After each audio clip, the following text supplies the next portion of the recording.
हर वक्त जीतने का जज्बा होना चाहिए दोस्तों, क्योंकि किस्मत बदले ना बदले समय जरूर बदलता है। नमस्कार, welcome to Daily PT Pointers and our first important headline is related to no confidence motion and it is in the news because recently opposition parties are planning to move a no confidence motion against the present government in Lok Sabha. Now what is no confidence motion? So friends, it is moved against the Council of Ministers in the Lok Sabha when there is a belief that they are no longer fit to hold positions of responsibility, and Rule 198 of the Rules of Procedure and Conduct of Lok Sabha specifies the procedure for moving a no confidence motion. Our next important headline is related to flash floods. Now it is in the news because flash floods during this year's monsoon have caused unprecedented damage to both lives and assets in Himachal Pradesh. And apart from climate change, anthropogenic factors have also significantly contributed to the disaster. Now, what are flash floods?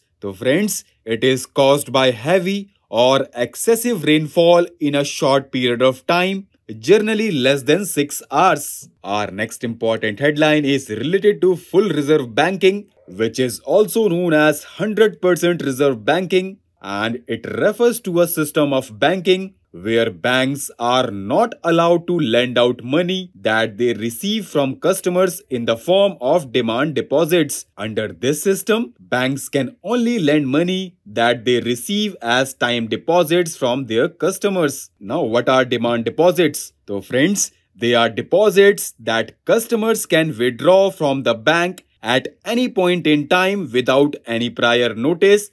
And what is time deposit? So friends, they are deposits that customers can withdraw from the bank only after a certain period of time that is agreed upon between the bank and its customers. And do you know friends, under full reserve banking, banks simply act as custodians to depositors' money and may charge a fee from depositors for the service of safekeeping that they offer to depositors. This is in contrast to the today's banking system in which banks pay interest to customers on their demand deposits. Our next important headline is related to Biological Diversity Bill and it is in the news because recently it was passed by Lok Sabha. The bill amends the Biological Diversity Act 2002 that provides for the conservation of biological diversity in India and their sustainable use and fair and equitable sharing of the benefits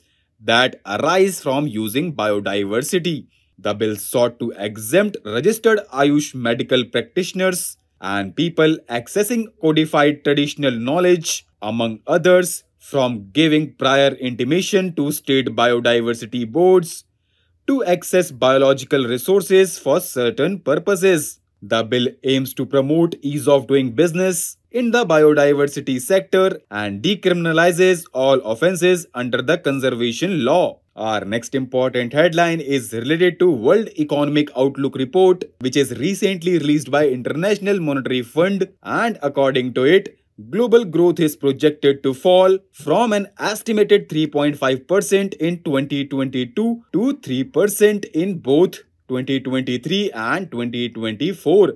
It has raised India's growth forecast, projecting a gross domestic product growth of 6.1% in the current fiscal. It has recommended that central banks should remain focused on restoring price stability and strengthen financial supervision and risk monitoring. Our next important headline is related to Nipah virus and it is in the news because recently Indian Council of Medical Research National Institute of Virology has found evidence of Nipah virus circulation in the bat population across 9 states and 1 union territory. Now let's know more facts related to Nipah virus. So friends, it is a zoonotic virus, which means it can spread between animal and people. It can also be transmitted through contaminated food or directly between people.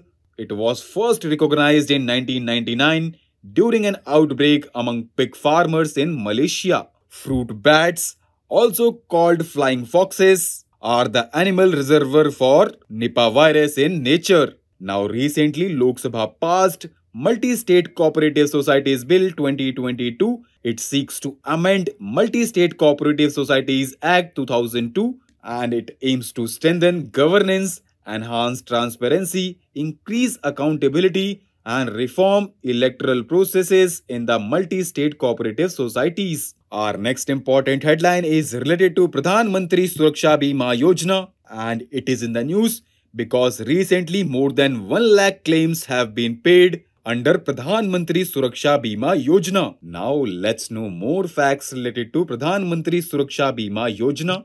So friends, it is a 1-year accidental insurance scheme renewable from year to year, offering coverage for death or disability due to accident. It is available to people of all income groups who are bank or post office account holders and in the age bracket of 18 to 70 years. Its benefits include accidental death cum disability cover of 2 lakh for death or disability due to an accident. It includes 1 lakh in case of partial disability. Our next headline is related to Nasha Mukt Bharat Abhiyaan, which was formulated and launched by Ministry of Social Justice and Empowerment in 2020 in 272 districts across 32 states union territories identified as most vulnerable in terms of usage of drugs in the country. These vulnerable districts were identified on the basis of findings from the comprehensive national survey and the inputs provided by the Narcotics Control Bureau, and at present it is being implemented in more than 350 most vulnerable districts. Our next important headline is related to Mission Shakti and it is in the news because recently National Institute of Public Cooperation and Child Development under Ministry of Women and Child Development organized the first capacity building program on Mission Shakti for state nodal officers and state mission coordinators. Now let's know more facts related to Mission Shakti. So friends, it is an integrated women empowerment program and it was launched as an umbrella scheme for women's safety, security and empowerment. It has 2 sub-schemes and these are Sambal and Samarthya. Sambal is sub-scheme for women's safety and security and Samarthya is for women's empowerment. Our next and last important headline is related to Kargil Vijay Diwas. So friends, Kargil Vijay Diwas has been named after the success of Operation Vijay and on this day, India successfully reclaimed command of high outposts which were treacherously occupied by Pakistani intruders during winter months. The Kargil war was fought for more than 60 days which ended on 26 July 1999 with gallant victory for India. This day reminds us of the sacrifice of our soldiers who fought the battle of Kargil with Pakistan on the icy heights of the state of Jammu and Kashmir. So with this, let's conclude our today's discussion. Thanks for listening. Be happy, be nice.